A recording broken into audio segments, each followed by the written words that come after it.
Eu me chamo Catarina e eu vou falar sobre a poluição luminosa. Então, para iniciar esse assunto, é necessário que a gente saiba o que é a poluição luminosa. Qual o conceito? O uso de iluminação artificial excessiva ou inadequada que acaba aí alterando os níveis naturais de luz noturna. Infelizmente, a questão da poluição luminosa, ela não é tão falada.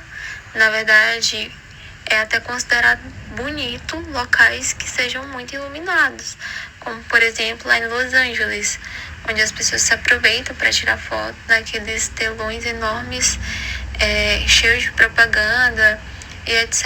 Então, é algo ainda que as pessoas não têm tanta noção do tanto de problemas que isso pode trazer. Para entrar já no contexto histórico, a gente sabe que a Lua foi a primeira a iluminar as noites da humanidade.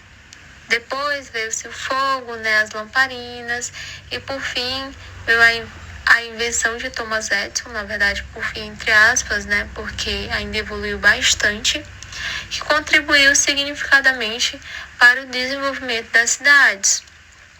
E a partir da invenção de Thomas Edison, e depois de evoluções aí neste campo, as pessoas elas começaram a abusar da utilização de luz em locais inapropriados muitas vezes, e também um excesso.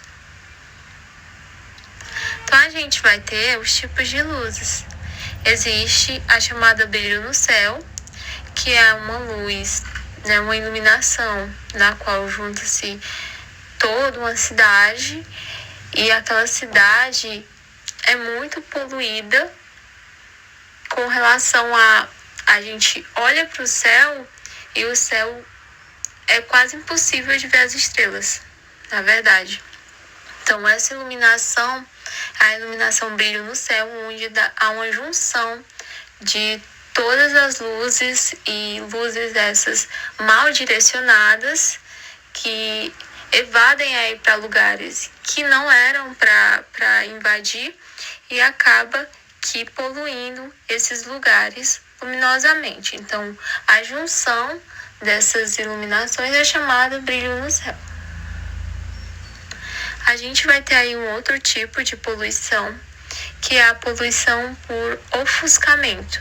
Neste caso, vocês podem observar que existe uma luz, e essa luz ela acaba ofuscando a nossa visão. E isso pode prejudicar não só a questão dessa luz, ela está iluminando locais que não deveria estar iluminando, mas também ela acaba prejudicando a visão e a segurança. Isso eu vou falar um pouco mais à frente, porque eu fiz um slide especialmente para essa figura. Porque às vezes a gente atrela muito a iluminação com a segurança. Mas se for uma má iluminação, acaba que prejudica, na verdade, essa questão. Continuando sobre os tipos de poluição, existe também a luz invasora.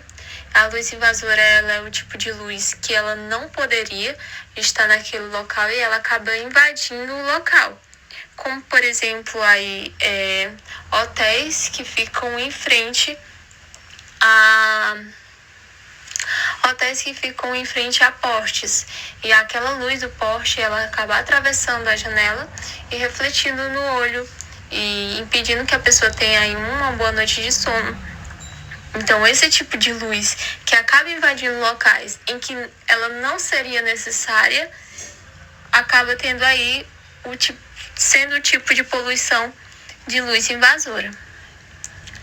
A gente também vai ter o aglomerado luminoso, onde a gente pode observar muitos e muitos outdoors.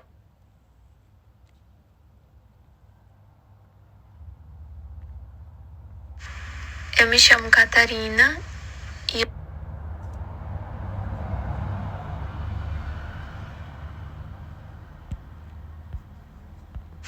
que na verdade não há uma necessidade, e isso acaba atrapalhando aí as pessoas de muitas formas e, infelizmente, elas não reconhecem isso.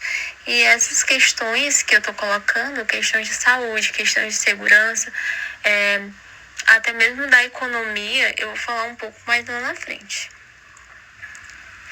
Então, um dos autores dos artigos que o professor enviou, ele fala o seguinte: a regra de ouro é iluminar apenas o que for preciso e somente pelo tempo necessário. Aqui embaixo, a gente observa que há um poste e ele tem uma iluminação bem ampla, onde vai para todas as direções. Então, vai para cima, vai para baixo, vai para o lado, vai para o outro, sem que haja, assim, um ponto no qual ele tem que se fixar, um ponto no qual ele tem que iluminar. Então, é uma iluminação, apenas uma iluminação, um ponto de luz muito forte que acaba ofuscando até a vista da gente, pode ocasionar acidentes também. E acaba poluindo o céu. Vocês observam nessa parte de cima, onde tem uma poluição muito grande no céu de luz. Nessa partezinha de cima mostra o céu, onde mostra as estrelas também. Então, há uma poluição muito forte de luz. Já nesse outro poste que tem ruim, né, a gente vê que está poluindo menos o céu, que a gente consegue ver as estrelas, mas ainda muito pouco, né?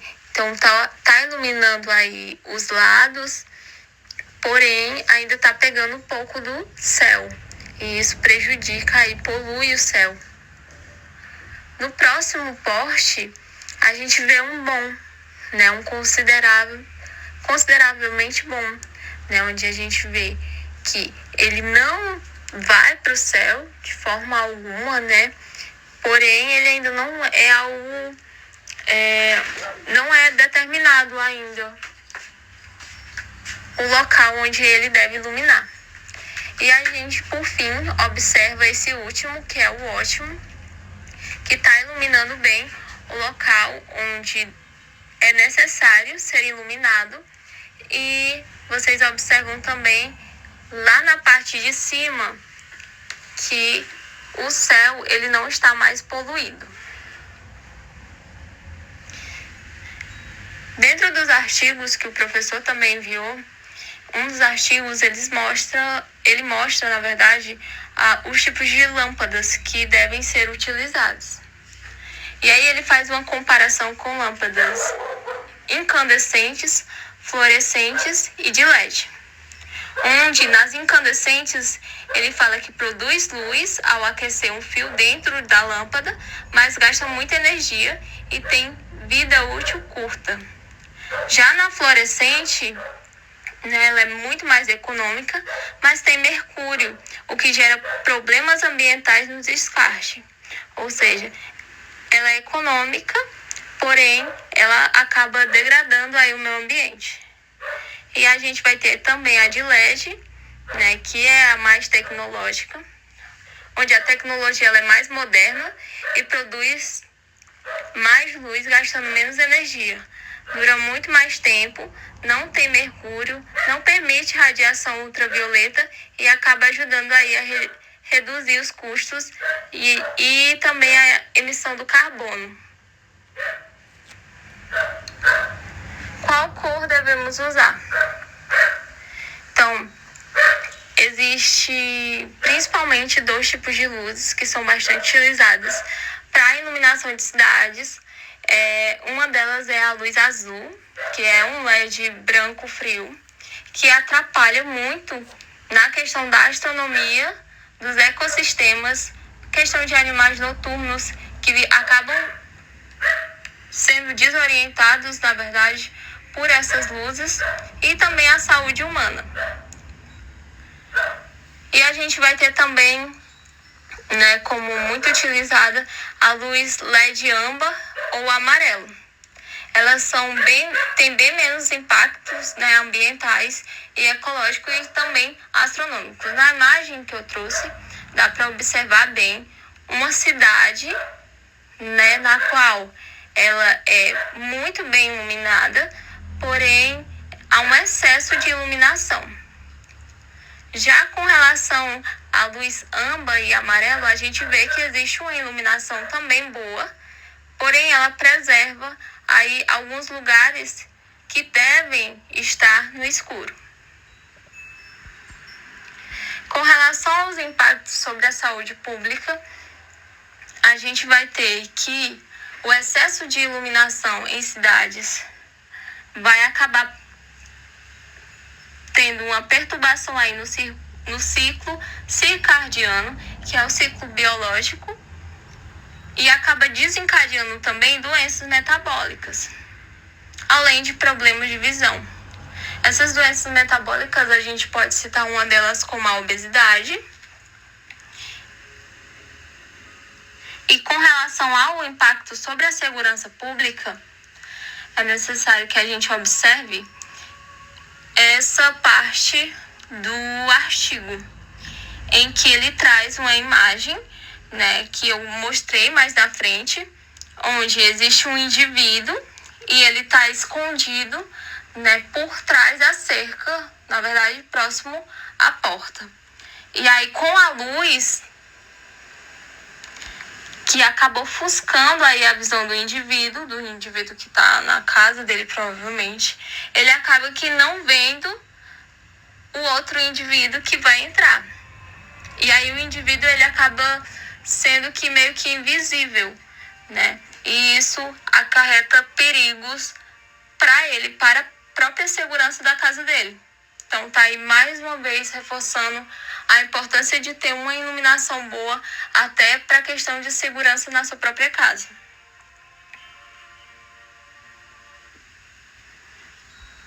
Além disso, há também os impactos socioeconômicos, onde o excesso de iluminação, ele faz com que a gente desperdice energia, ou seja, mais dinheiro será gasto, e desvalorize os imóveis, porque uma pessoa na qual ela vai comprar uma casa, ela quer que a sua saúde seja preservada, tendo em vista que ela não vai ter um sono bom, por exemplo, ela não vai querer uma casa que esteja perto de muita iluminação, e isso afete a própria saúde dela, além de prejudicar também o turismo, porque o turismo, ele está atrelado também à astronomia, e muitas vezes existem aí cidades que utilizam da astronomia para poder obter seu dinheiro.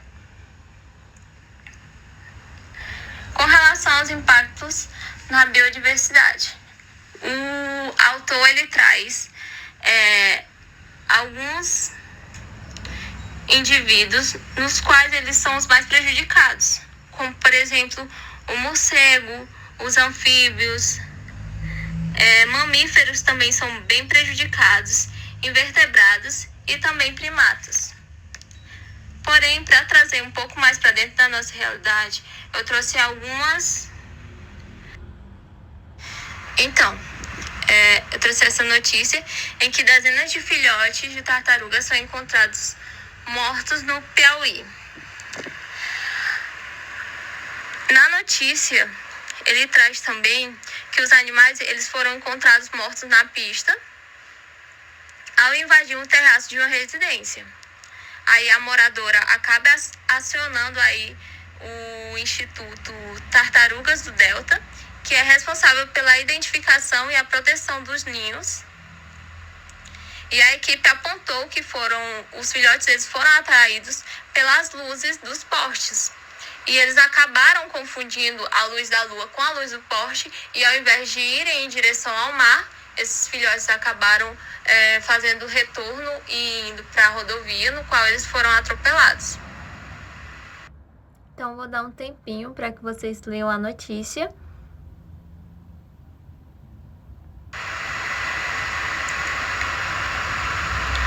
Continuando sobre o impacto na biodiversidade, além desses seres, as aves também são bastante afetadas. E eu trouxe outra notícia que traz também sobre as aves. A poluição luminosa causa milhões de mortes de aves todos os anos. Então, essas aves, nessa notícia traz que as aves, elas acabam se confundindo, né, também com a luz solar, e elas acabam batendo em janelas, elas acabam tomando outro rumo ao invés de seguir, por exemplo, a luz do sol ou a luz da lua.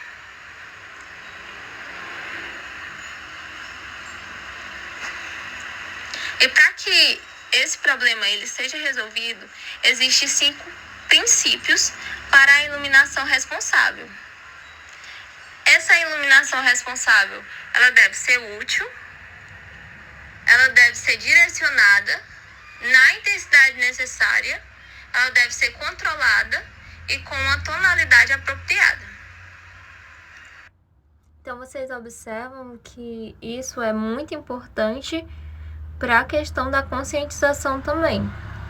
Porque quando a gente obtém algo útil, direcionado na intensidade necessária, a gente acaba poupando também nosso dinheiro.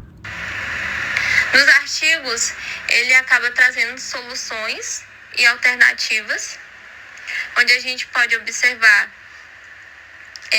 a quantidade na qual vai diminuir a questão da poluição solar.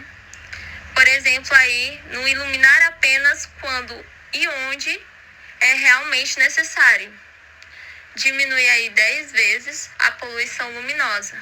Usar a iluminação âmbar em vez de iluminação branca.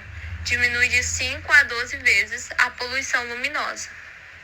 Reduzir a potência das lâminas. Diminui de 2 a 4 vezes.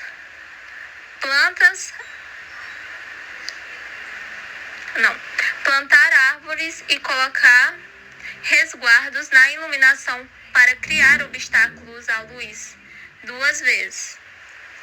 E diminuir a luz dirigida para cima de 2 vezes até 5 vezes. Então a gente observa que essas soluções alternativas, elas são de muita relevância, tendo em vista a quantidade de vezes que vai reduzir aí o impacto, tanto na questão ambiental, como a gente já viu, tanto também na questão econômica, na questão da nossa própria saúde também. E por fim, eu trago aqui para vocês, né, o que aconteceu, na verdade, lá em Los Angeles, no ano de 1994, onde houve um terremoto de quase escala 7, né? Então foi bem forte, no qual as luzes, elas acabaram, na verdade, no qual as luzes, elas acabaram. Pronto. Aí o que aconteceu? As pessoas, elas começaram a se assustar, né? E saíram de suas casas para ir atrás de ajuda. E aí elas olharam para cima e tava tudo escuro, né? Foi à noite. E elas olharam para cima e elas ficaram bastante assustadas porque elas viram algo que elas nunca tinham visto na vida. E elas ligaram para a emergência e elas relataram que tinha uma mancha branca no céu. E aí isso traz um pouco a reflexão da gente, né, com relação ao quanto que a tecnologia, ela acaba tirando da gente até a nossa própria realidade, né? Muitas vezes a gente não reconhece nenhum local onde a gente vive. E simplesmente era a Via Láctea, que elas nunca tinham visto na vida, justamente por Los Angeles ser uma cidade muito iluminada e acabar tendo muita poluição luminosa. E por fim, essas foram as referências que eu utilizei para fazer o trabalho, né, para fazer esse levantamento de dados. E é isso. Bom, então eu queria reforçar que esse trabalho ele ajudou a perceber o quanto a poluição luminosa ela acaba sendo omitida muitas vezes, até pela gente mesmo, como biólogos, na verdade como biólogos não, mas a comunidade no geral. E isso acaba prejudicando aí muito a natureza, acaba prejudicando a nossa saúde, acaba prejudicando várias outras áreas que às vezes a gente nem sequer tem noção, né? Então, é necessário que a gente reflita o quanto a poluição luminosa ela tem causado coisas ruins, né, para dentro da nossa sociedade e também para nossos animais. e que a gente reflita mais sobre como a ação humana ela acaba prejudicando também de diversas formas aí até nós mesmos. Muitas vezes a gente se cega e acaba achando que a poluição ela tá distante da gente, quando na verdade a gente só não quer enxergar que, por exemplo, a poluição luminosa ela é muito omitida, infelizmente. E é isso, espero que vocês tenham gostado.